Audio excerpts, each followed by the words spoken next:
A very good afternoon and a very warm welcome to all the participants of our 5-day online training program on women empowerment for rural development. So today is the first day of our training program, and today we shall be discussing the very basics of women empowerment for rural development, the basics of gender. And from tomorrow onwards, we shall have the technical sessions of this training program. So before we start the program, I want to try something new this time because of an online portal and an online training program. We are not able to interact personally. A one-to-one interaction is not being possible. But I want to break that pattern and break that trend, and I want to try to interact with you through the online portal and try to know who you are and what you are working on. So before we start the interactions and start the program, a few common disclaimers that we always tell you in an online program. Please at all times keep your video and audio muted because the program is getting recorded. If you open your audio, then there will be echo in the recording and your own video will come into the recording of the program. And the second disclaimer is that unless prompted, unless invited, do not start talking, do not unmute yourself and start asking questions. We shall prompt you, we shall give you the space to ask questions and you can then unmute and ask. So the 5-day training program, I'll just quickly take you through the program first and then we will talk about our center and what we do in terms of women empowerment and gender. This 5-day program has been built specially for functionaries of rural development who are working in any area of gender or any area of program related to women. We will start with the concept of gender and empowerment today. We shall discuss the basics of gender today. Tomorrow we have a session with Dr. Partha Sahu, who will be taking you through how to use entrepreneurship for women empowerment and talking to you about some programs of entrepreneurship that are targeted for women empowerment. We have another session with Dr. Prabhakar, who will be teaching you the social accountability tools for empowerment of women. On the third day of the program, we again have two technical sessions, one from Dr. Rajesh K. Sinha, who will be talking about local governance and political empowerment of women, followed by a session on women empowerment through self-help group by Dr. Vanishri Joseph. On the fourth day of program, we shall discuss the post-COVID vulnerabilities of women from Dr. S.K. Satyaprabha, followed by a session on women in wage employment programs from Dr. P. Anuradha. On the last day again, we shall meet, we shall discuss and exchange the learnings that we have done through the last 4 days and the way forward, where you want to take this learning and where you want to apply these learnings. And we will end with your feedback of the program. So while we go ahead with the program, other than the fact that I expect you will be participating in it and you shall pay attention to the sessions, there are a few more expectations from our side before we start the program. The first is that you shall attend all the sessions that we are presenting here and not selective sessions. Some of you have been asking me whether there is any certification after the program or not. Yes, there is a certificate. We provide participation certificate to people who are attending all the sessions. But to ensure attendance, we have a system called online polls. So we will be posting some online questionnaires, very short questionnaires from time to time using the WhatsApp group and also using the email IDs. And for each of these polls, it will be open for a window of time. So the poll from the time of opening, we shall give you a window of maybe 5 minutes or 6 minutes. Within that window, you have to fill in the answer of the poll. After that, we cannot accept any more answers. So this is how we ensure that your continued attendance into the session. Because it's not a classroom, we can't see you. This is the only way we can ensure that you are still with us. And it's necessary that you take part in all those polls within that window of time for you to get the certificate at the end. So we only analyze your participation in the polls to analyze your attendance, and only then we shall send you the feedback link and then subsequently the certificate of the program. So this is regarding the program itself. I will introduce our center very briefly. This program is being run by Center for Gender Studies and Development at NIRD PR. Some of you who don't know about the Center for Gender Studies and Development, we are a center under the School of Development Studies and we specifically focus on gender mainstreaming in government programs and different research and non-research programs of government. Apart from the gender mainstreaming focus, we also take up technical trainings such as gender budgeting. And we have different research projects of ministry, different kinds of research projects, starting from APEX project, which are across center, to inter-center projects on gender and mapping gender into different areas of development policy and development outcomes. Our recent research that is going on at the moment is looking at the linkages of gender, agriculture, and nutrition in rural India. Similarly, we also have a child rights resource unit in NIRDPR, which is a national resource unit for child rights related materials, research, and training modules at a national level. So very briefly, this is what the Center for Gender Studies does, basically looking at gender mainstreaming in different areas of government and also taking up research on gender and women related issues. And apart from that, we also have different international collaborations. For example, the Child Rights Resource Unit with UNICEF, and we have a Food Systems and Nutrition Unit with Food and Agriculture Organization, that is FAO. So an extension of these areas of gender mainstreaming and women empowerment are these training programs that we offer for different government functionaries. So this Women Empowerment for Rural Development is also a training program that is with the ambition that you will be able to understand what empowerment really means. You will be able to state the meaning of empowerment, and you will be able to connect different areas of developmental outcome with women empowerment and vice versa. So with that, I will stop from my side. But what we shall also do today is listen from you before we go into the technical session. And because it's an online program, and if you all start talking all together, there will be chaos.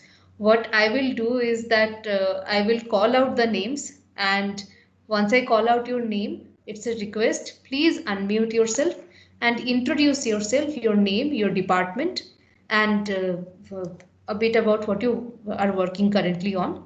And then we can move on to the next participant. It is a request that when I call your name, please don't take more time because there are a lot of participants and very few time to introduce. So please just introduce yourself in 2-3 lines so that we can move on to the next person. So I shall stop here and I'll call out the first person in my participant list, which is Mr. Sharad Babu, M. Sharad Babu. Sir, are you online?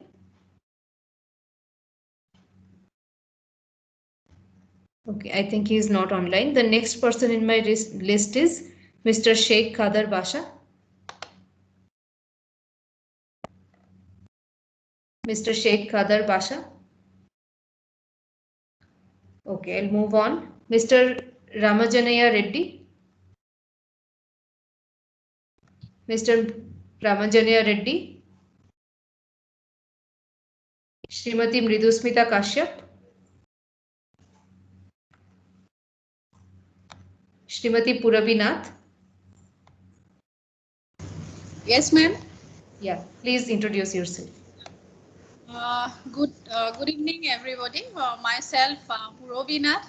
I am senior core faculty member SIPRD Assam, and I am looking after the issues regarding women empowerment, gender issues, gender mainstreaming, child development. These are my area where I am working now. So thank you so much, ma'am. Thank you, Purabi. Thank you. Okay. So next, Miss Jyoti Prasad Deka. Jyoti Prasad Deka. Okay. Srimati Farhana Shabnam. Srimati Hello, Farhana. Yeah. Ma'am, myself Farhana Shabnam. I am from Dibrugarh, Assam.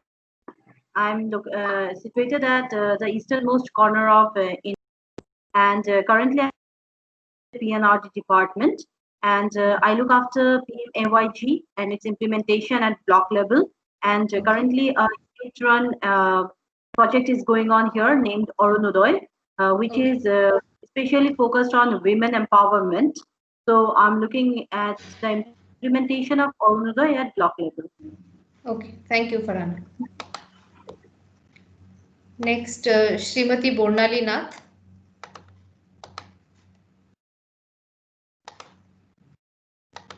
Srimati Bornali Nath.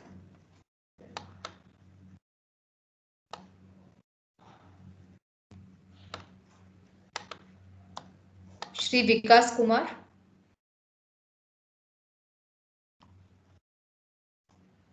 Shri Vikas Kumar. Dr. Saroj Kumar. Yes, ma'am. Vikas Kumar. Hello. Yeah, please, sir. Good evening. Good afternoon to all. Myself, Vikas Kumar. I working as a UPS RLM as a block mission manager. Thank you. Thank you, Vikas. Dr. Saroj Kumar.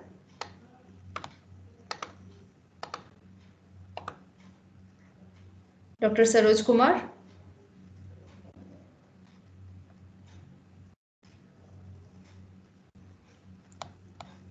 Shri Ashim. Mr. Ashim. Mr. Utpal Kant. Yes, ma'am. Yeah. Myself Utpal Kant, as manager IBTV in PRLP Jivika Bihar at TPC Eurostar. Okay. Thank you, Mr. Kant. Shri Naveen Kumar.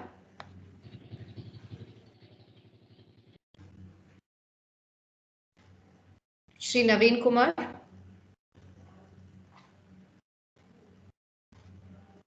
Jayaprakash Sahu ji. Mr. Jayaprakash Sahu. Yes, ma'am. Yeah. Yes, ma'am. Good afternoon to all.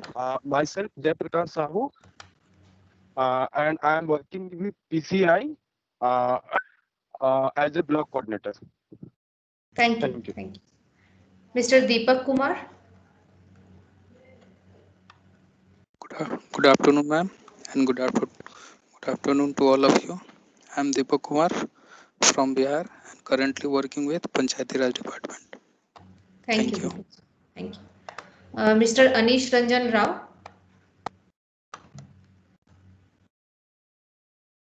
Shri Anish Ranjan Rao.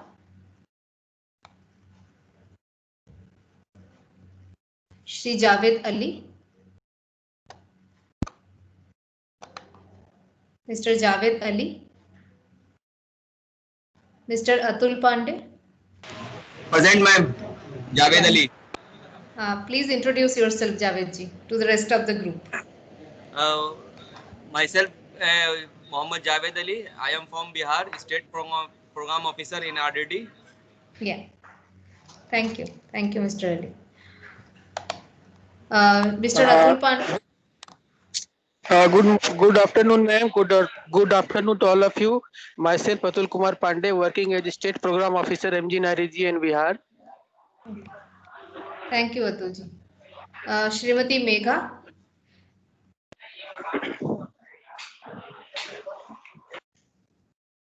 Shrimati Megha. Mr. Sahab Yadav. बोलिए. Hello. हाँ, बोलिए sir. Good afternoon, ma'am. Myself Anish Ranjan Rao, State Program Officer, BRDS, Bihar. Welcome, Anish ji. Thank you.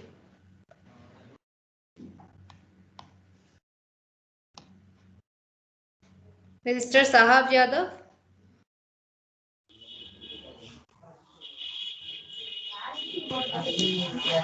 Mr. Akhori Manish. Good afternoon, ma'am. Myself, Akhari Manish, working as District Program Officer in Department RDD, Bihar. Thank you, sir. Mr. Afroz Alam.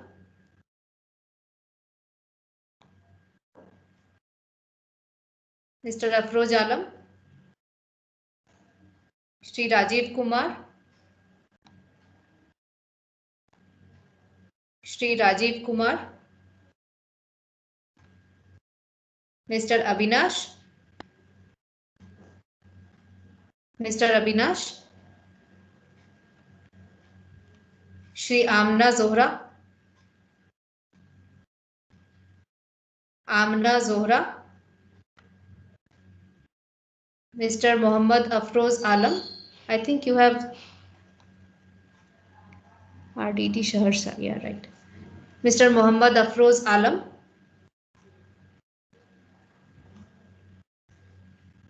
Shri Pragyan Seth. Mr. Pragyan Seth. Shri Mahendra Das Manikpuri. Mahendra Das Manikpuri. Shrimati Mohini Saha. Yes, ma'am. Yeah. Please introduce yourself. This is Mohini, working with Pradhan last 4 years, based at Narharpur in Uttar Bastar, Pankaj district. Yeah. In what capacity are you working with Pradhan, Mohini?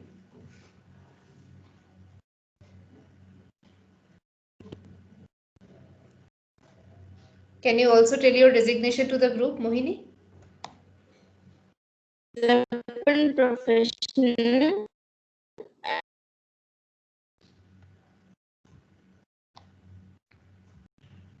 Okay, we shall move on. Shri Anand Raghuvamshi. And we work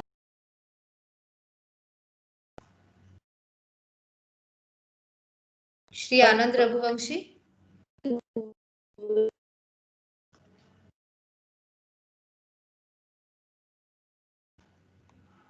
Hello. Yeah, Mohini, we can move on now. Mr. Anand Raghuvamshi. Hello. Yes, we can hear you. Yeah, actually, there was network issue. Yeah, Yeah, ma'am. it's okay, Mohini. Thank you so much. We'll move on now. You can mute yourself. Yeah. Yeah. Shri Jagdish Santram Kamble. Hello. Yeah. Hello, ma'am. I'm audible. Yeah, you're audible. Yeah. Good afternoon, one and everyone. Myself Jagdish Kamble. I'm working as a rural specialist in Ministry of Rural Development in Chhattisgarh. Hello. Yeah. Yeah. Thank you, ma'am. Thank you, Jagdish. Mr. Arun Kumar Kaharba.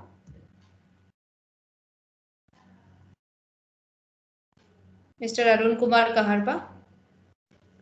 Dr. Sanjeev Kumar. Yes, ma'am. Yeah. Am I audible? Yeah. Yeah, this is Dr. Sanjeev Kumar, presently working in UGC Center of Excellence in Himachal Pradesh University. Okay. Welcome, Dr. Sanjeev. Thank you. Shri Ravinder Kumar. Yeah, good afternoon, everyone. Myself, Ravinder Kumar, and I'm working as a core faculty in SIRD Himachal. Welcome, Dr. Ravinder. Thank you. Shri Shabir Ahmed.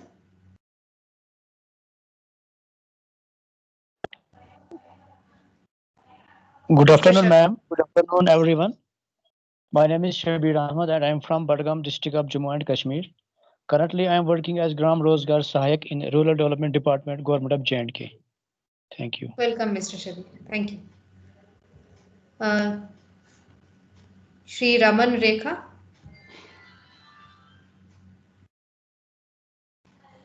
Shri Raman Rekha. Dr. Javed Ahmad Tili. Dr. Javed Ahmad Tili. Dr. Jahanara Jabin. Dr. Jahanara. Good afternoon, everyone. I'm Dr. Jahanara. I'm working in the Center for Social Justice in J&K Impa, Kashmir. Welcome, Dr. Jahanara. Thank you. Dr. Kiran Jalam. Dr. Kiran Jalam. Dr. Ramesh Dwivedi. Dr. Ramesh Dwivedi. Ms. Simi Kumari. afternoon, ma'am. Myself Simit Tiwari, Chief Operating Officer, Solution NGO, Jharkhand, presently working with DRDA, Saraikela, Kharsawa district on livelihood security of tribal women. Thank you. Okay. Welcome, Simi. Thank you, ma'am. Rishmiya from Kerala. Good afternoon, ma'am. Yeah. Good afternoon. I am Rasmiya. My name is Rasmiya Arai. I am currently working as training associate under Kerala Institute of Local Administration. Thank you. Welcome, Rishmiya. Thank you, ma'am. Vinitha M. Vinitha, Kerala.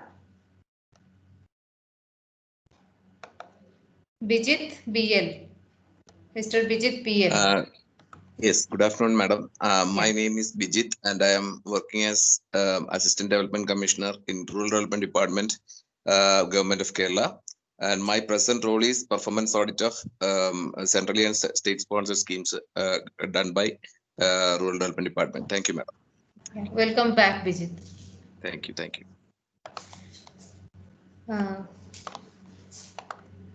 Ms. Shweta Pandhare. Hello, ma'am. Hello. Hello, ma'am. Yeah, Shweta ji, please. Hello, everyone. My name is Shweta Pandre, and I'm working as field coordinator at Kudumshi Annaro. Thank you. Welcome, Shweta ji. Mr. Krishna Chandra Patel.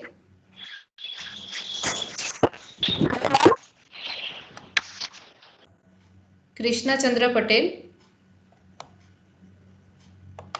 Shri Pramod Pare. Shri Pramod Pare.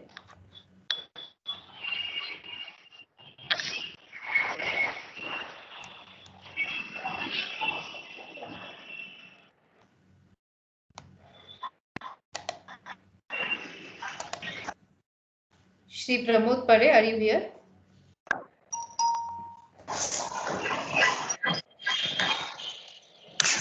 Ms. Trapti Pare. Trapti Pare. Ms. Rizuta Chauhan.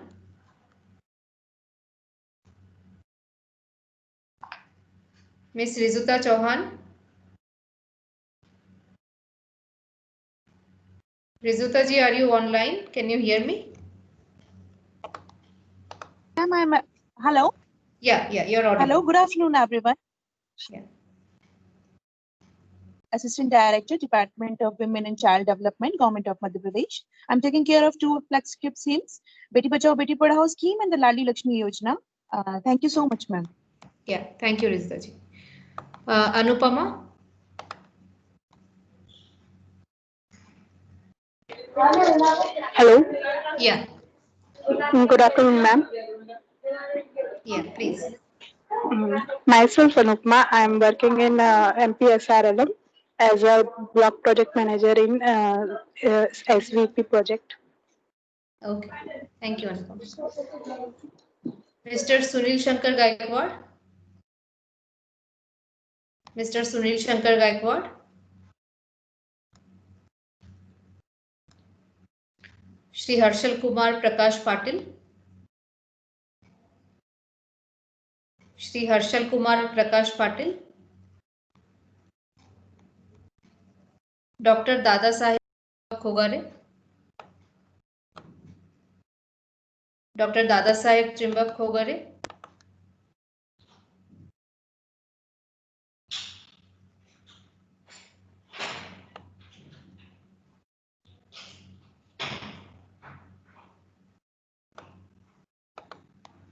Shri Sandesh Vishnu Chauhan. Sandesh Vishnu Chauhan.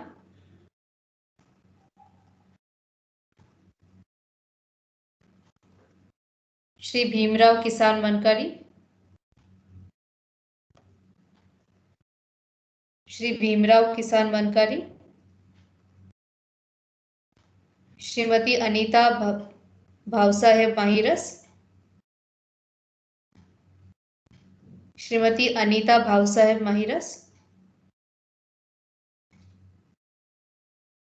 Dr. Vikram Kadam. Dr. Vikram Kadam. Shri Suraj Lahu Shinde. Yes, ma'am. Good afternoon, all of you. Myself, Suraj Shinde in Maharashtra. I am currently working as Master Resource Person in NRDPR. Thank you, Suraj. Welcome. Shri Dhammapal Adagale.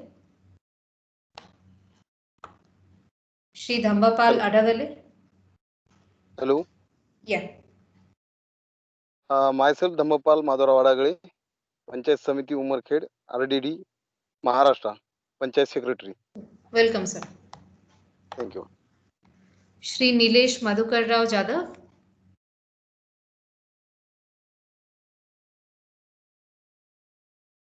Nilesh Madhukar Rao Jadhav.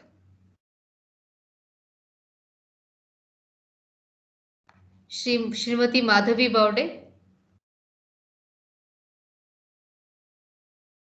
Shrimati Madhavi Baude.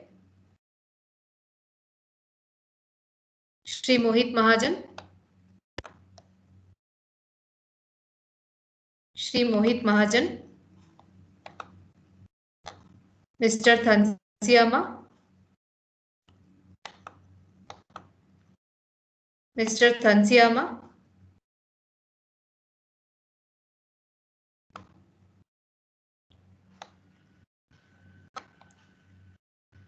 Mr. Thansiama, am I audible?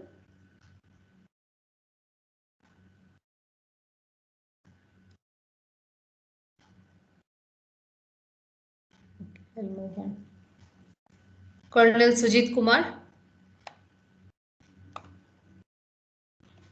Colonel Sujit Kumar. Dr. Akhilesh Singh. Dr. Akhilesh Singh. Dr. Sunita Singh. Dr. Sunita Singh. Shri Neeraj Kushwaha. Shri Neeraj Kushwaha.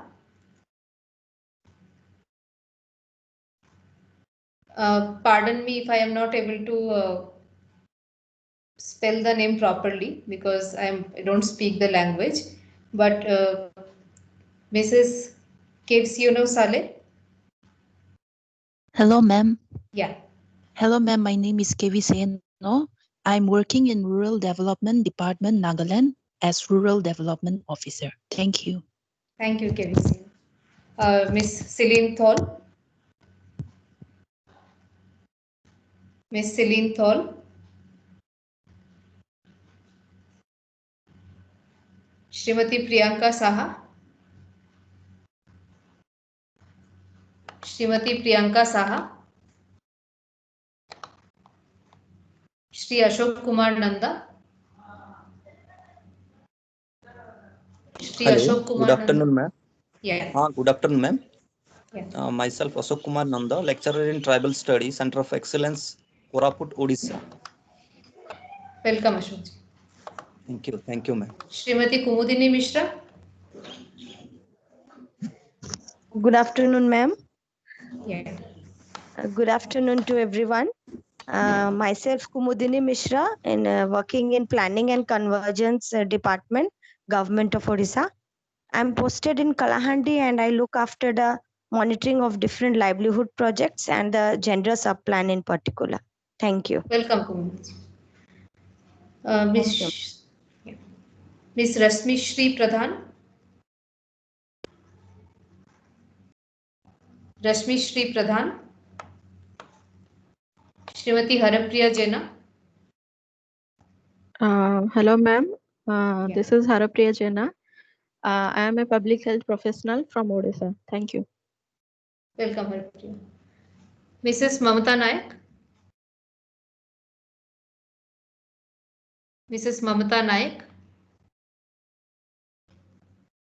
Shrimati Gauri Shankar Mishra. Hello. Yeah. Myself, sorry, I missed your call, ma'am. Good afternoon. Myself is Priyanka Saha, You have called my name. Yeah. So I am working presently in Madhansal Forum, one civil society organization, and it is a network organization based in Delhi and working with several SHG groups and grassroots organizations on various developmental programs. Thank you. Okay. Gauri Shankar Mishra.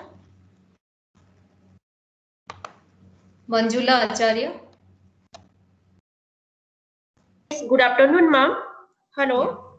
Yeah. Myself Manjula Acharya. I am presently working as a program officer in General Administration of Government of Odisha. Okay. Hello. Yeah. Madam, I am Manjula. audible to. Yeah, thank you, Manjula. Welcome. Shri Arun Vashisht.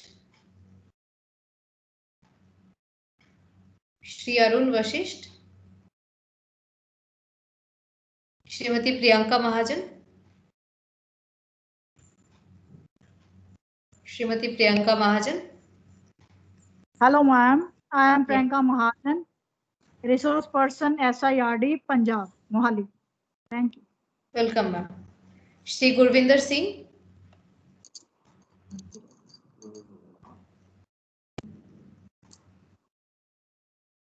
Shri Gurvinder Singh.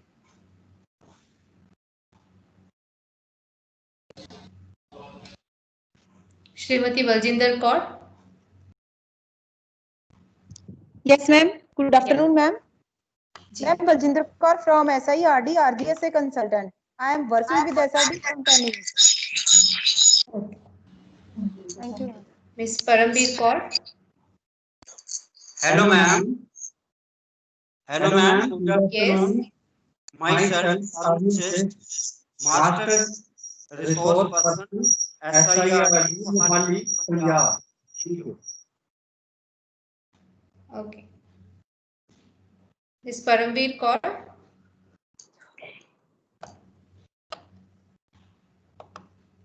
Srimati Dhara Kakkar.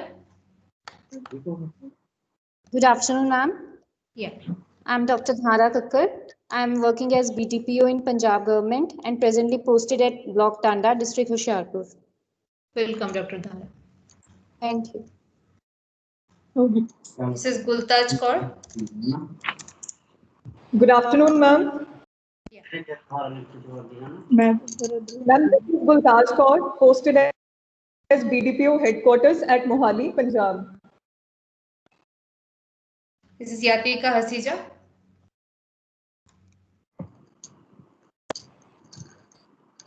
Yatika Hasija.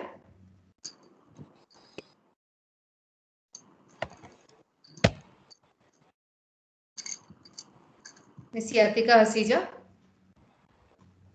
Hello. Hello. Good afternoon. Myself, Yes. Yatika.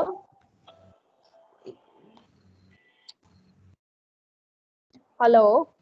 Yeah, you are audible, Yatika ji. Yeah, myself, Yatika. I'm from SIRT Punjab.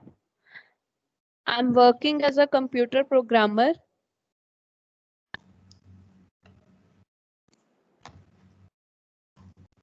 Hello. Okay.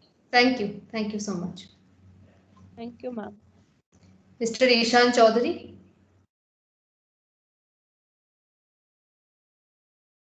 Mr. Ishan Chaudhary. Shri Rajdeep Kaur. Rajdeep Kaur.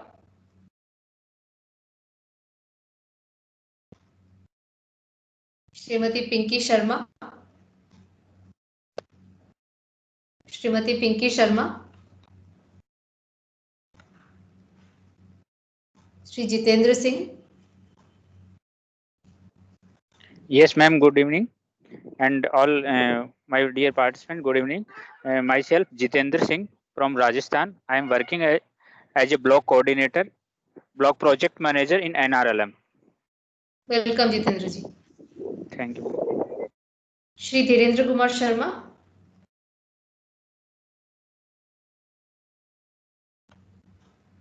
Shri Dhirendra Kumar Sharma.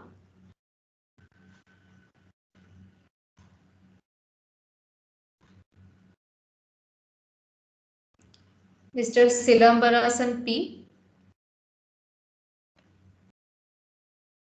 Mr. Silambarasan P. Shri K. Rajesh Kumar. Shri K. Rajesh Kumar. Mr. Prashant Veludandi. Good afternoon, ma'am. Afternoon. Ma'am, I'm Prashant Veludandi, working in National Skill Development Corporation as a State Engagement Officer for AP and Telangana.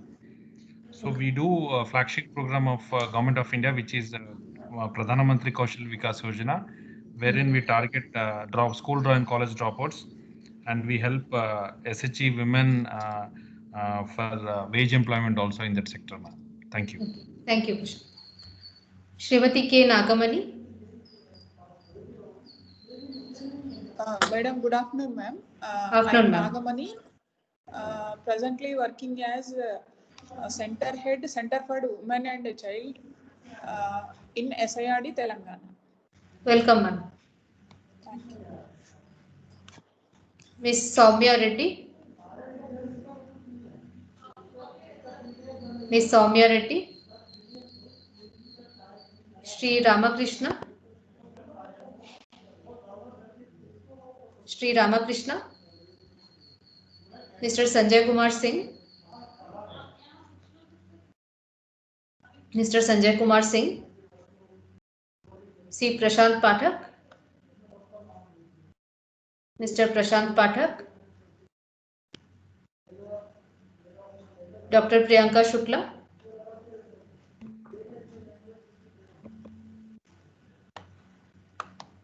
Dr. Priyanka Shukla.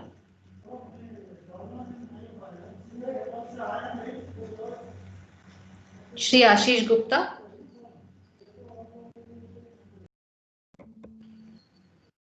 Shri Ashish Gupta. Shri Satya Prakash Madi Tripathi.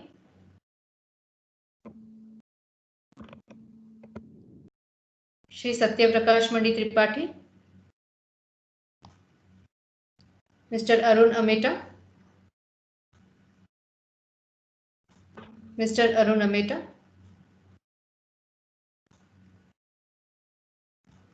Ms. Shivi Hello. Upadhyay. Yeah.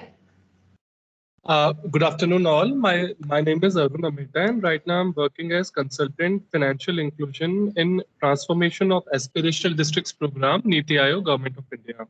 I'm currently deployed in Shravasti, Uttar Pradesh. Thank you. Welcome back, Arun. Thank you, ma'am. Ms. Shivi Upadhyay. Ms. Shivi Upadhyay.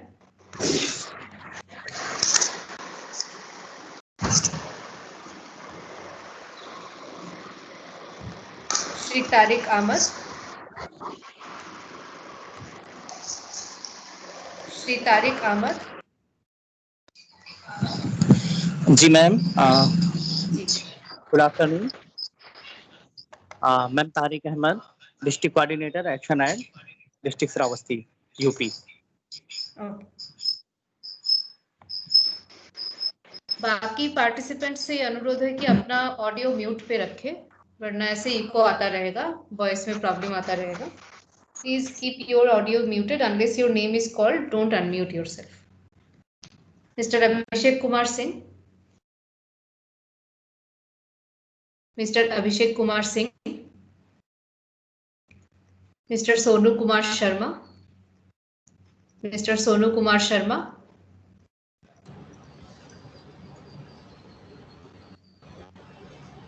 आयुष्य Kumar Pathak.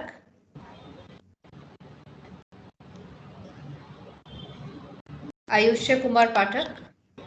Hello. Yeah.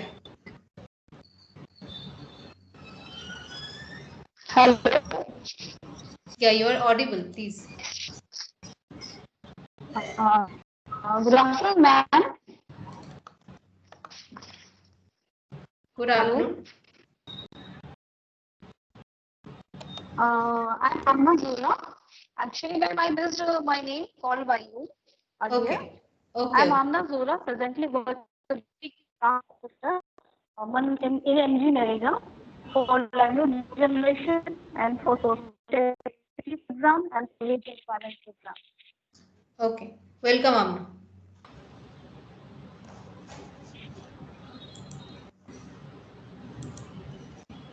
Please keep your audio or video muted unless your name is called. Mr. Rajat Shahi. Yes, ma'am. Good afternoon. Am I audible? Yeah. Please go ahead. Yeah. My name is Rajat. I'm currently working as program manager at Pranab Mukherjee Foundation. We are working in 100 adopted villages of Haryana under the Smart Gram initiative.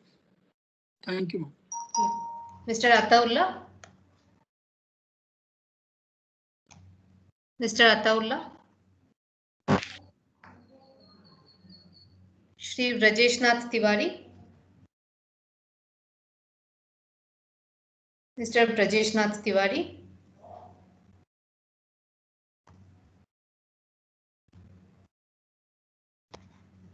Mr. Abhik Chakraborty. Mr. Abhik Chakraborty. Srimati Rosina Khatun. Srimati Rosina Khatun. Yeah. Yes, ma'am. Good afternoon, ma'am, and good afternoon, everybody. Myself, Rosina Khatun from Howrah, West Bengal. Currently, I working as project coordinator of Scheme for Adolescent Girls and Konyashi Prokalpo, collaborate with ICDS project. Thank you, ma'am. Welcome, Rosina. Shri Devarshi Khajanchi. Shri Devarshi Khajanchi. Yeah. Yes, Devarshi ji.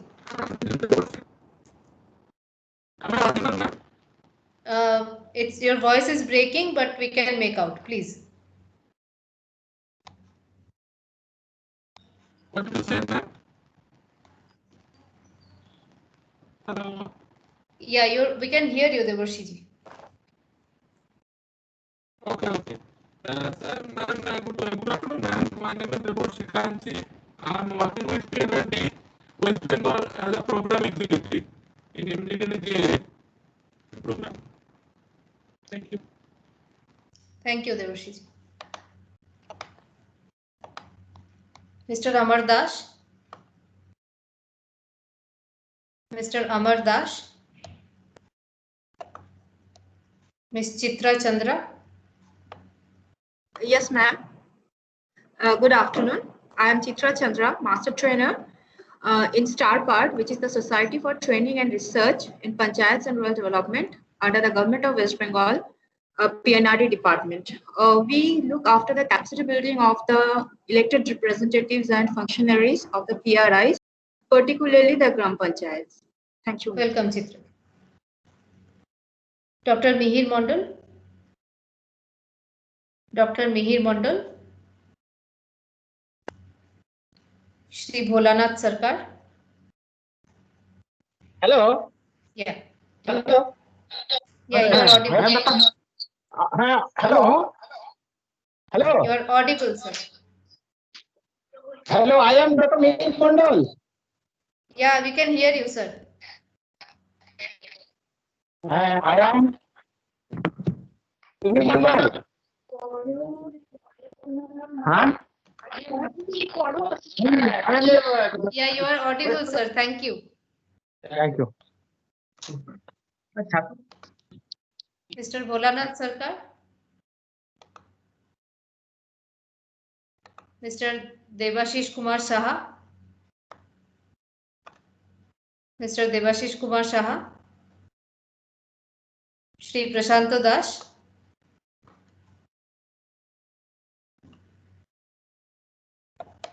Mr. Prakash from Karnataka.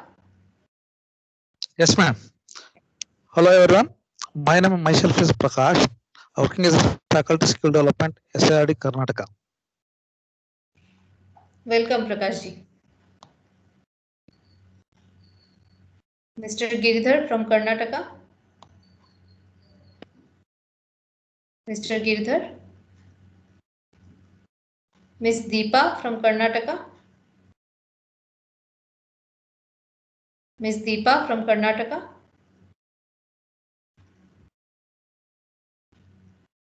Dr. Neela Patel.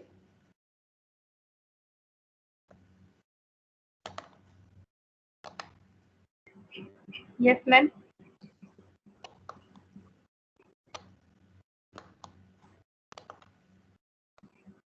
Neela ma'am, please introduce yourself.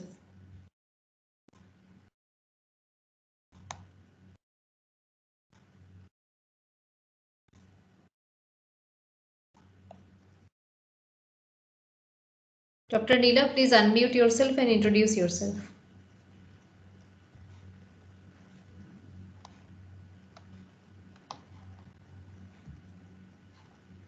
Hello. Yeah.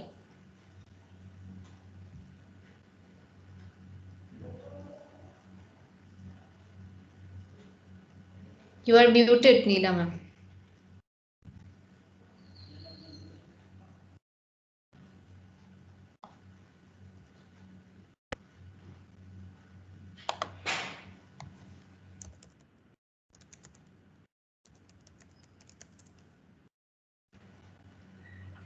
Hello. Yeah. Am I audible, ma'am? Yeah, now you are audible. Sheila Institute of I'm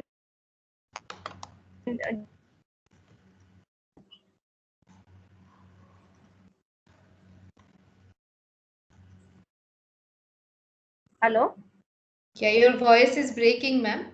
But for the benefit of the participant, I will introduce you. Ms. Neelaban Patel is here from SIRD Gujarat. She is a faculty in Gujarat SIRD. I'll move on. Shri Amrutaraj. Hello, ma'am. Yeah. I am Dr. Amrutaraj Aram, specialist in women studies, Kerala Institute of Local Administration. Thank you, Dr. Amrutaraj. Excuse me, ma'am.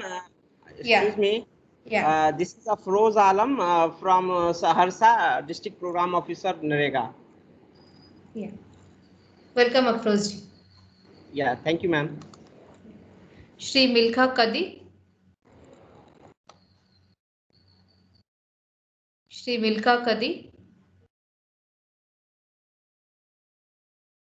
Mr. Milkha, are you online? Srimati A. Padmavati. Good afternoon, ma'am. Yeah. Good afternoon. I'm Srimati A. Padmavati, Telangana State Deputy Director, working as District Welfare Officer at Sangareddy in Telangana State, Women and Child and Disabled and Senior Citizens Welfare. Thank you, ma'am. Welcome. Srimati A. Anita Devi. Srimati A. Anita Devi. Shri Vishnu Visaji. Yes, madam. Yeah. Audible, madam? Yeah, you're audible, sir. Good afternoon. My name is Vishnu Narayan Bissa. I am faculty of PTC, Madhur, Jodhpur, Rajasthan, RDPR department. Thank you, Vishnuji. If I have missed out anyone, please unmute yourself and introduce yourself. Hello, ma'am. Yeah. Myself Ashish Kumar Gupta, Senior Agriculture Marketing Inspector, District Bijnor, UP. Okay. Welcome, Ashish. Thank you, ma'am. Anyone else? Hello, good afternoon. Good afternoon, everybody. This is Parambir Kaur, Block Development and Panchayat Officer, working in Rural Development and Panchayat Department, Punjab. Thank you, Parambir. Hello, ma'am. Yeah. Hello, good afternoon, ma'am. Hello. Yeah, please. Hello, good afternoon, ma'am. Hello. Yeah, you're audible. My name is Sheikh Khadar Vaishnav, ma'am. I'm working as a capacity building specialist at APTITCO as monitoring and evaluating of PMA urban project, Andhra Pradesh, ma'am. Okay. Thank you. नमस्कार madam. Yeah. Akhilesh Singh, doctor Akhilesh Singh, सहायक जिला प्रबंधक आजीविका mission Bhopal. Hello. Yeah, Bhopal, you said Bhopal?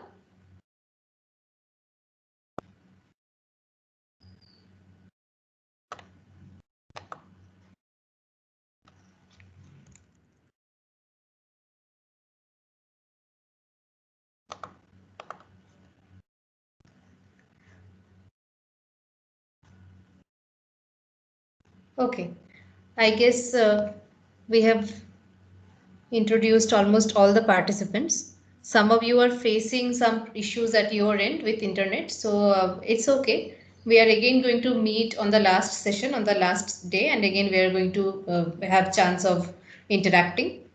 So not taking any more time on the introductions, I hope that you have some idea on the composition of this training program.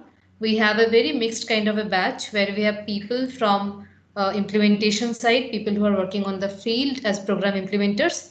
We also have faculty members who themselves are trainers and they are training these program implementers. And we also have people who are working at the grassroots with Panchayat at different capabilities. At the same time, a few of you work with different flagship programs and NGOs and work in close connection with the Government of India.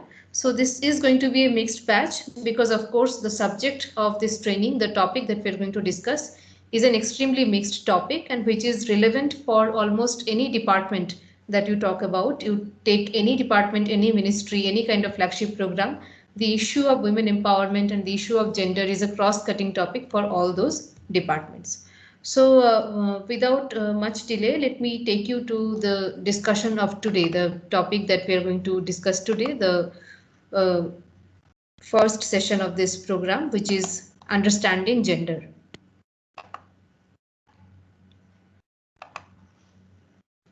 Praveen, is my screen visible? Yes, ma'am, it's visible PPT. Okay. So the topic that we're going to discuss today is called understanding gender. We shall be discussing what gender basically means, and also briefly we shall discuss what we mean by empowerment and how the empowerment really takes place and what are the arms of empowerment that we have in literature and theory. So when we talk about gender, why is it relevant for public policy is a basic question that keeps popping up, that why would you discuss gender in different public policy discourse?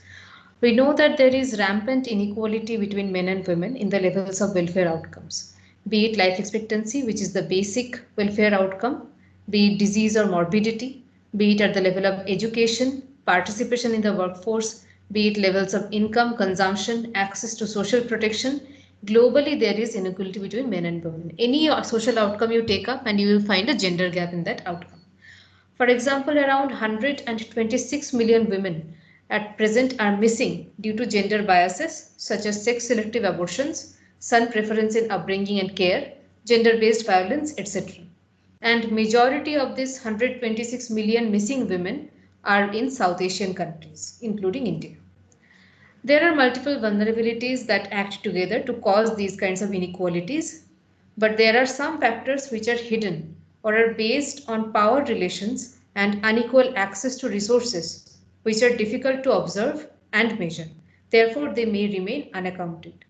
The end result of such hidden biases or hidden power relations is that you find an abysmal gap in social outcome. So gender bias is one of these major invisible underlying reason for this gap in social outcome. So that's why gender continues to be relevant for public policy discourse. Now that we say gender, the question then comes, what is gender? So basically it's not about the biological difference between male and female. That's what we are trying to argue here. It's not how you are born, it's what you become. So basically the socially given attributes, roles, activities, responsibilities and needs that are connected to being masculine and feminine.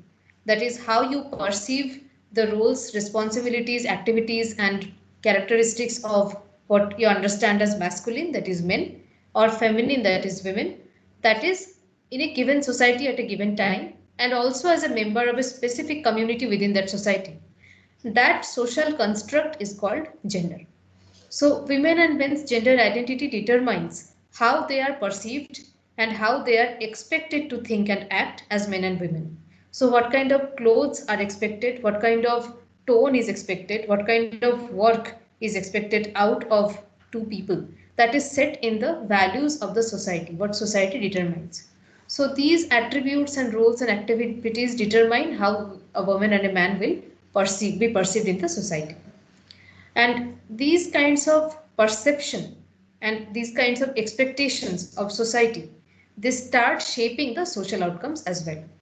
So all the social outcomes, be it intake of nutrition, be it right to birth, be it access to health or access to medicine, all the social outcomes start getting influenced by or affected by these expected behaviors. To give you a very small example, we see that in the same family, the daughter will go ahead and study arts or in some free public school, and the son will study engineering from even an expensive private organization, because it is expected that the girl will get married off and she does not need the capability to earn. The changes in gender roles and relations also often meet with resistance, particularly from cultural forces of tradition that benefit and maintain the status quo. So to summarize what I was trying to argue in the last slide, there is a difference between our biological understanding of sex and your sociological construct, that is gender. Sex is essentially biological. It's not created by society. It's a biological characteristics. Gender, on the other hand, is a social construct. It is created by the society through its expected behavior of a man, or an acceptable behavior from a man, and an acceptable or expected behavior from a woman. Sex is something you are born with. Gender is something one is not born with. Sex is natural. Gender is a learned behavior or something that you see and pick up around your society. Sex is also universal and ahistorical. What you understand by male and what you understand by female, it does not change over time. So what was male and female 100 years ago is going to be male and female today, and it is going to be male and female 100 years from now. So the fact that a woman, female gives birth to child and a male does not give birth to child, it's a natural fact. It will not change over time, or even after 100 years if you go back, this fact cannot be changed naturally. But gender is a social construct, therefore it's not universal. It varies with society, culture, history, geography, everything. You can see this example, gender is something also very personal to you. You day-to-day basis, you also always face or always experience this social construct in yourself. So you can also see this varying nature of gender all around you. So there was a generation where for a man to say that I want to cook food at home, or I want to stay at home and cook, it was not acceptable to society. That man will be mocked, or he will not be accepted by the society. But now it's very common for you to see that the father is also cooking or taking care of the kids. It's not something that is no longer acceptable, or that's not acceptable for the society. Similarly, for a woman to come out and work in fields which are otherwise perceived as masculine, for example, for a woman to become a soldier or a combat soldier, which is otherwise perceived as a masculine space, that was also unthinkable 100 years ago. But now you can see women in these areas. So with time, these acceptable roles, or these roles that society imposes upon you, or how it perceives masculinity, how it perceives femininity, these things change over time and over cultural history, and also over geography. So what is acceptable for a woman to do in India is not something that will be acceptable for a woman to do in, say, Saudi Arabia. So there are differences between geography as well, how society perceives gender and how society imposes these acceptable roles and responsibilities. Sex, therefore, is a static factor. It cannot be changed naturally. But gender is not static. It is ever changing and ever evolving. So it has changed over in the past. It is now changing and it will keep changing. It is biologically deterministic. Of course, the roles and responsibilities that you perceive a certain identity to perform is rooted in how you see their biological roles. So because a woman gives birth to child, the gender construct says that it is a good woman, or an acceptable role for a woman is to be a mother. So these gender constructs are biologically deterministic somehow, but then they are not biological in nature. They are society imposed or a social construct.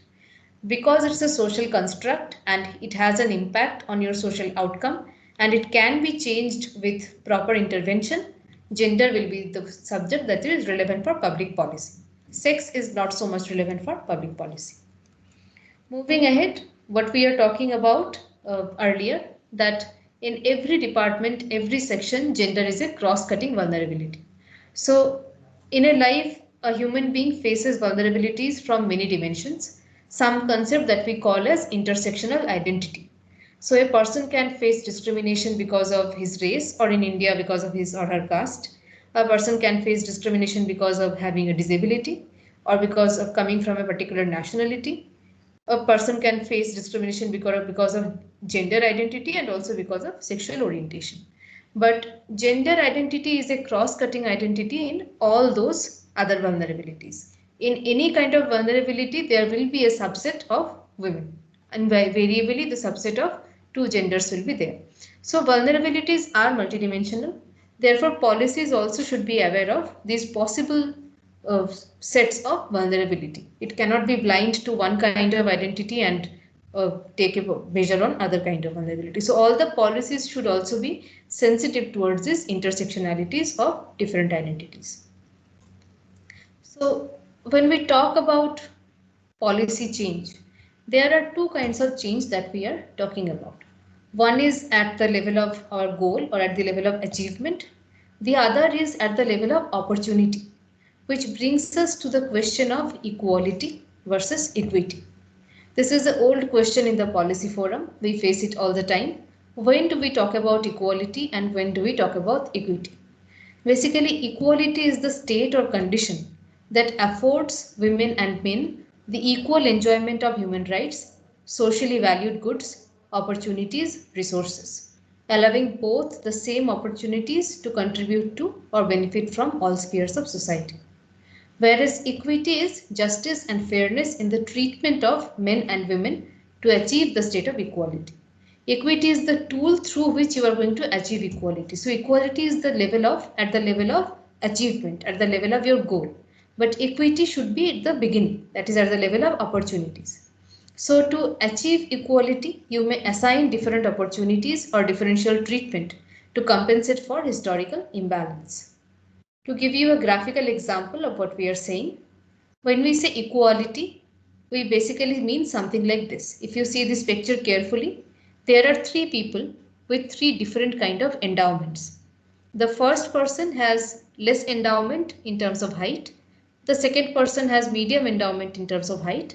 And the last person has highest endowment in terms of height. When we think of equality in the beginning and not at the end, the mistake that we do in terms of policy is that we end up not taking care of the differences in initial endowment, and we end up giving everyone equal resources.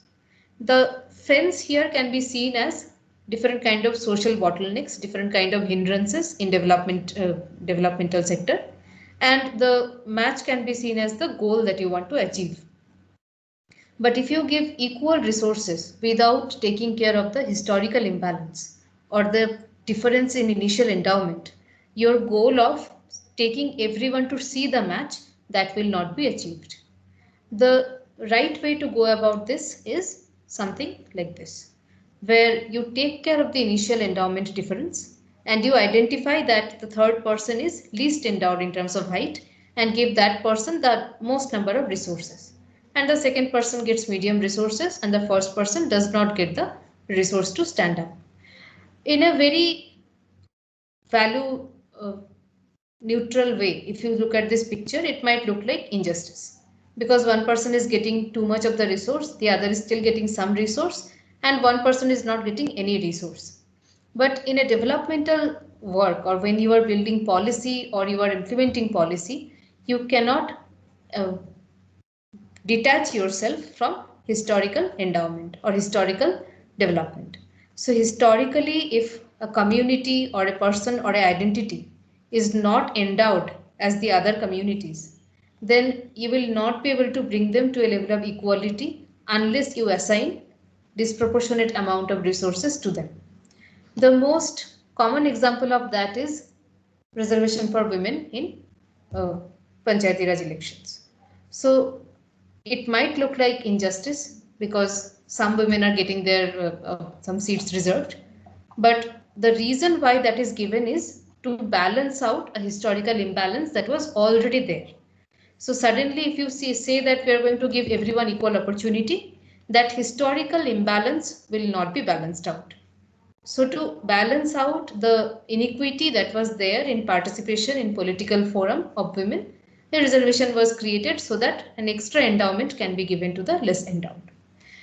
If this kind of approach is continued, the final goal is something like this, where a situation of justice comes and the barrier itself, the social barrier that was stopping some people from achieving the goal and helping some people from to achieve the goal, that barrier itself is removed.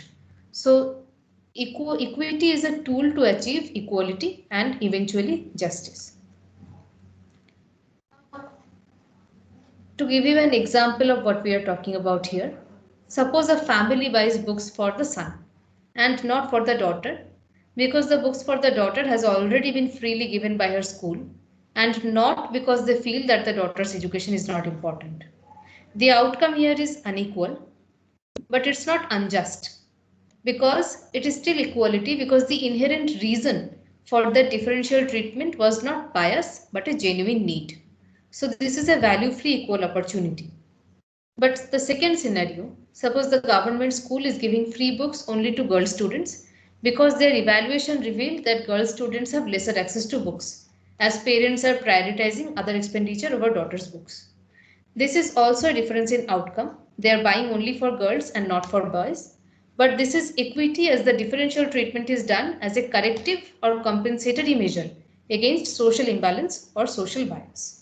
So equity always is a corrective measure for a historical or social imbalance that is already there. Now, coming back to our discussion of gender, we were saying that gender is not your biological identity of male and female, but it's a social construct that is learned over time. So obviously you are born as a male or a female. At birth, there is no gender. You are just a male or a female. But what are the processes through which this learning happens? What are the processes through which you become a gendered being? You turn into a man or a woman. So there are some studies that have happened, and out of that, a few studies have listed out several socialization processes which construct this whole idea of gender. These socialization processes can essentially be divided into 4 subcategories, and you can identify these processes around you through your own experiences. The first process is the process of manipulation. What is manipulation? It's basically using language or using words in a way that you inherently implant the idea of the acceptable behavior between a man or a woman. For example, if for the same kind of performance, you praise the boy and you don't praise the girl, then you are kind of manipulating that this performance or this kind of activity is acceptable for the boy and not acceptable for the girl. For example, if your son makes very good food and your daughter gets very good result, but you don't praise your son for good food and don't praise your daughter for good result in examination. But on the other hand, if the daughter makes good food and the son gets good result, you praise them a lot. That this is what we are expecting from you. So that's a kind of manipulation process, a socialization process through which you implant to them or to hint them that the acceptable behavior from the daughter is that she learns to cook properly, and the acceptable behavior from the son is that he is good at the studies. The second process is socialization. Is canalization. Canalization is basically exposing people to certain objects which are highly sexist or gendered in nature. For example, you buy a machine gun for your boy as a toy, and you buy kitchen set for the girl as a toy. So from childhood, the toys of the boy child encourage him to do more physical activity or become violent, and the toys for the girl child encourage her to stay at home or to reciprocate her mother's work or to not do as much physical work as her brother. So this kind of exposure to certain objects, or for example, giving pink clothes to the girl and blue clothes to the boy, or giving glittery clothes to the girl or very dull clothes to the boy. So this kind of exposure to objects also kind of create this idea of masculinity and idea of femininity.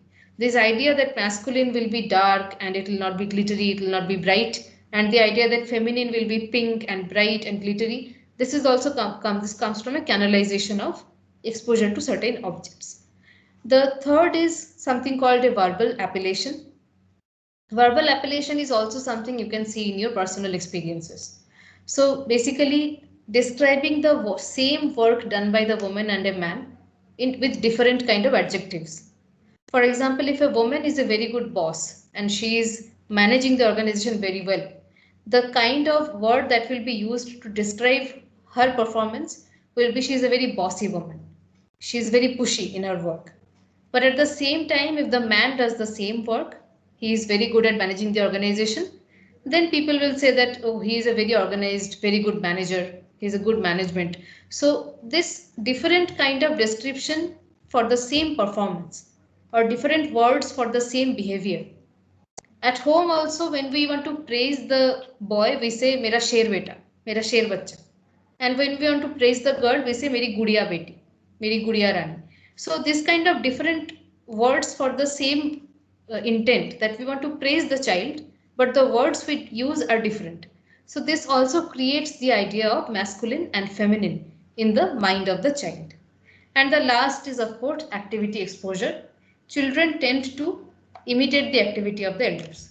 So if the mother is only cooking and staying at home, the daughter starts imitating her and starts staying at home and cooking with her.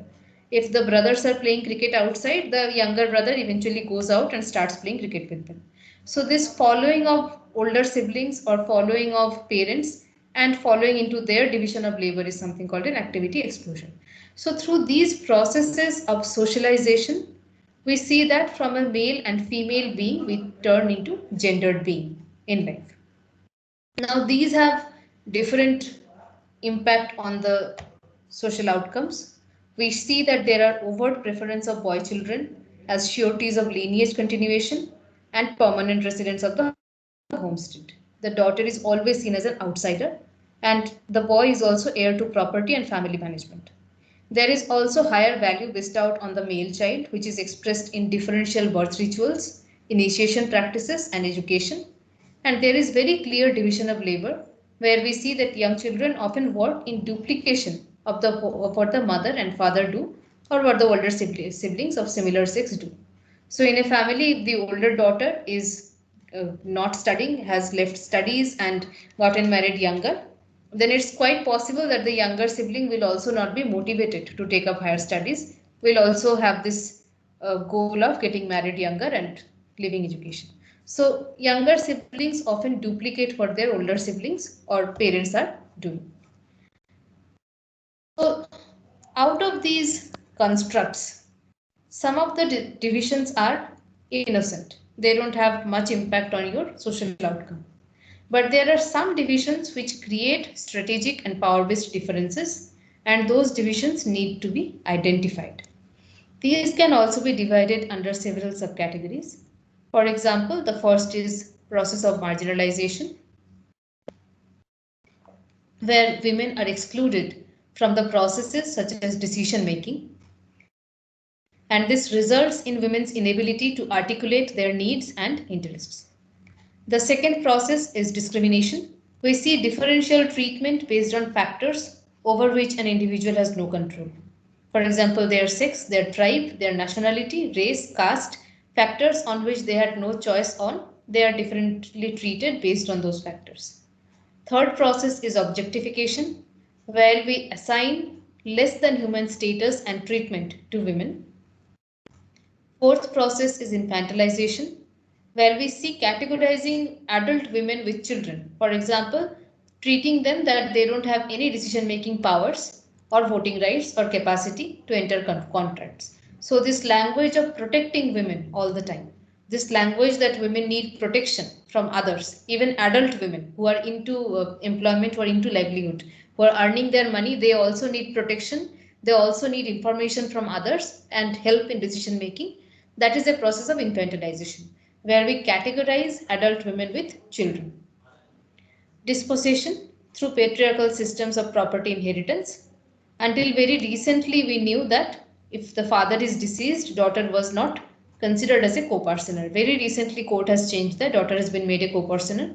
Similarly, till now, we see in society, the daughter gets lose property such as jewelry and the son gets the house. So that kind of a gender division of property inheritance is there. And from the same family, we see that the fate of the daughter is very different from the fate of the son. The daughter is completely given away to a stranger's family, where she is dependent on the stranger, how good the family is in treating her, and she has no asset in her name. She has no backup position, no fallback option. But the son gets the property, the house, and stays in his father's place. So there is a dispossession attached to the gender roles here. There is also value assignment, where we determine a woman's value by the sex and the number of children she bears. In the same family, if one of the daughter-in-law has a son and the other daughter-in-law only has a daughter, the value assigned to the one of the daughter-in-law with son is always higher than the value assigned to the daughter-in-law with only daughters. So that is also a clear value assignment based on the children she is bearing. And there are more direct ways of creating strategic difference, which is violence through physical, mental, emotional abuse, and that's also culturally accepted. And it's accepted as subordination process, assignment of an inferior position, for example, treatment as a second-class citizen. So to solve these strategic issues, to solve these strategic problems that are created, that perpetuate the gender gap in different social outcomes, we need something called a gender mainstreaming strategy. So gender mainstreaming basically means that you will be systematically integrating respective needs, interests, and priorities of men and women in all the policies and activities. Also, it means that gender is seen as the main issue or the underlying deterrent in achieving any desired goal or outcome. There are different ways to conduct gender mainstreaming. First, one of the tool is gender budgeting tool, through which you can do gender mainstreaming in your program. But also, firstly, having a gender disaggregated data of all the outcomes and all the processes is the first step to do gender mainstream. Now, coming to the concept of empowerment, which is the key theme in this training program, we have several frameworks of empowerment, but Naila Kabir's framework is the most popular one. It has been picked up by both the program side and also at the side of academia. Her framework depicts empowerment as a dynamic process. So every time we say empowerment, we are talking about a process. So taking someone from a state of powerlessness to the state of having some power. So you shall not empower somebody who is already powerful, right? You will not go to Indira Gandhi and ask her to be politically empowered, because in the political arena she is already powerful. Similarly, you will not go to the richest woman in the world and talk about her financial empowerment, because in the area of finance or livelihood she is already powerful. So when we say empowerment, we are talking about a dynamic process of taking somebody from a state of powerlessness in whatever arena we are talking about to a state of powerfulness where she will overcome the powerlessness. So women acquire resources that enable them to develop voice, the capacity to articulate preferences and agency, and the capacity to make decisions to fulfill their own aspirations. In short, this is what we understand by the state of having power, where women will have their own resources, will develop voice, they will have the capacity to articulate their preferences, it will be an informed articulation, and they will have the agency and the capacity to make decisions and to fulfill their own aspirations. Only then we say that women have been empowered. So there are of course several pillars to this empowerment. At community level, it's about collective resources, both human, economic, and extrafamilial, social. For Once the resources are there, we can achieve collective agency, that is having an informed voice and having a organization governance. Once the agency is achieved, we can have collective achievements. Finally, we can have political representation and shared assets. At individual level, if you conceptualize women's empowerment, we need resources for individual women, resources in terms of human resources, economic resources, and extrafamilial or social resources. We need having resources will lead to having agency, that is ability to make decisions at household, not because you have son or you have earning son or an earning husband, but because you have the agency of your own. You are a resourceful person, and there is the fallback option for you, that if your voice is not heard, you have other option to fall back upon. So that agency of making household decision, having freedom of movement, and having views and voice, so having information. If agency is achieved, then we can go to the final achievements, which is the different social outcome. Two options are given here: women's nutrition, children's nutrition. But take any achievement, be it education, nutrition, political participation, participation in workforce, the right to work at any sector. So all those social achievements can come from having resources and agency. So these are the three basic pillars that through which women's empowerment is conceptualized. Now, the policy change pathway that is required, because mostly what we have are gender blind policies, which are often implicitly male biased. So gender blind policies basically don't see the historical difference that has been created through active processes of marginalization and discrimination. So they remain male biased even if they don't explicitly do any kind of biasness. So we need to rethink the assumptions and rethink the practices. This pathway is also given by Naila Kabir. Of course, there are other studies, other pathways also given, but this is something which is very important when we understand gender mainstreaming. So from gender blind policies, we need to again think of the assumptions that are taken, rethink the practices that we are doing, and come to a state of gender aware policies. So for a country like us, the way to achieve empowerment is gender parity, that the gender gap that is already there, through gender aware policies, we achieve gender parity. Gender aware policies are also not a universal or uniform kind of a measure. There are three different pathways that can be taken. First is to go for gender neutral policies, where the interventions intended to leave existing distribution of resources and responsibilities unchanged. So gender neutral policies don't question the gender division of labor. They don't change the power relation between man and woman, and they don't touch the distribution of resources that are already unequal. They are just policies which are not biased to a certain gender and therefore are gender neutral. The problem with gender neutral policies is that, the same as gender blind policies, they are implicitly biased to the ones who are already at the winning side.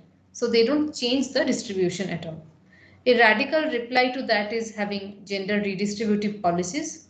For example, in 1995, if you remember, the Andhra Pradesh government just allotted 1 acre of land to women farmers. So that's the redistributive policy, where you just take the resource and reallot it to the name of the women or whosoever is the loser in the development trajectory. So these are interventions which are intended to transform the existing distribution of resources and responsibilities to create balanced gender relationship. The one problem with gender redistributive policies is that, although they are extremely impactful in redistributing the resources and creating equity in resource access, but they always face backlash from the society. Because the moment you start touching the power distribution or the distribution of resources, there will be a backlash from those who are benefiting because of that. So because of this backlash, society always finds ways and loopholes to not use those policies, to not let the policies work.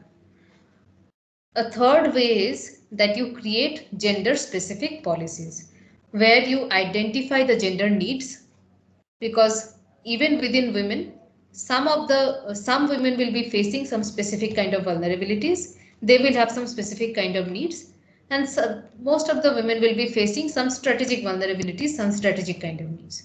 So what gender specific policies do is that identify the specific needs of women and then create interventions which are intended to meet the targeted needs of women and men within the existing distribution of resource and responsibilities. So it does not radically change the resource distribution, but it also does not keep it unchanged. For example, if we have studied the situation in India and we find out that women are mostly vulnerable to malnutrition, especially the pregnant and lactating women, they are extremely vulnerable to malnutrition. So we have a program of ICDS which is specifically targeted to pregnant and lactating women. So it does not change the power relation, it does not change the roles and responsibilities, but it still does resource distribution in a way that it meets the targeted needs of women and does not challenge the existing social structure. So gender specific policies so far are the most successful ones because they can run without challenging the social structure, and they are also a response to gender neutrality. So ICTS is a major example where we have gender specific policies, but there are other examples which specifically target the practical needs of women, targeting the subset of women who are deprived in certain social outcome and targeting their needs, a specific policy created to bring them in the equal level of other women. So these are the basic policy change pathway for achieving gender parity. So when we say that we need to do gender mainstreaming, we need to take a gender mainstreaming approach. When should we do this gender mainstreaming approach? Should we do gender mainstreaming at the initiation of the project or while monitoring the project, or should we do gender mainstreaming at the end of the project? The answer to this question is we should do gender mainstreaming at all stages. It cannot be done post hoc and it cannot be done in the middle of the program. And it cannot be done at the beginning of the program and then left at the end. It has to be taken at all stages and systematically. Gender-based monitoring, gender-based data analysis have to happen to understand where women are, why this gap is being created and what kind of program needs to be done to bridge the gap. So at all stages, we need to talk about gender mainstreaming approach. So yeah, so unless mainstreaming gender is a practice from the conceptualization, formation of a policy, right down to its implementation and evaluation, gender justice cannot be achieved. So I'll just quickly take you to the concept of gender and development. This is the current approach of gender in development policy, which is rooted in socialist feminism and is concerned with understanding the social relations of gender and the reason why women have been given an inferior status. The gender development approach draws upon the Marxist theories and theories of patriarchy, and it looks towards the sphere of reproduction as well as production to understand the position of women in development. So when we say sphere of reproduction, it's not just about childbearing, it's about all the care work or the unpaid work a woman does to make the productive work possible. So cooking, cleaning, keeping the house in order, everything that a woman does so that those who are working in the productive sector can go out and work in the productive sector, that entire support system comes in the sphere of reproduction. So gender and development advocates government intervention in women's emancipation, for example, provision of childcare and healthcare facilities, and also alliances with international agencies despite conflict on the question of a structural change. So basically taking help from the international organization and creating provision for childcare healthcare facilities. The program that we talked about, ICDS, is essentially a GAD approach to women empowerment. I'll show you a video to explain more what gender and development is, and then we will take some questions and discussions.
Ma'am, it's not audible. It's audible.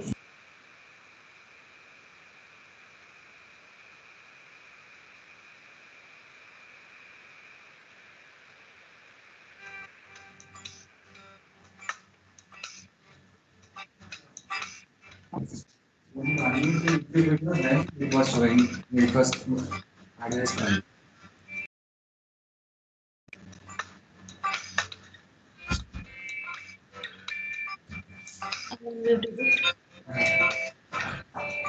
Side also.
Hello, ma'am, you're not audible. It's not audible. There is no Ma'am, you are not dialogue. audible.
So this was the basic of gender and development. It's a muted movie that I showed to you.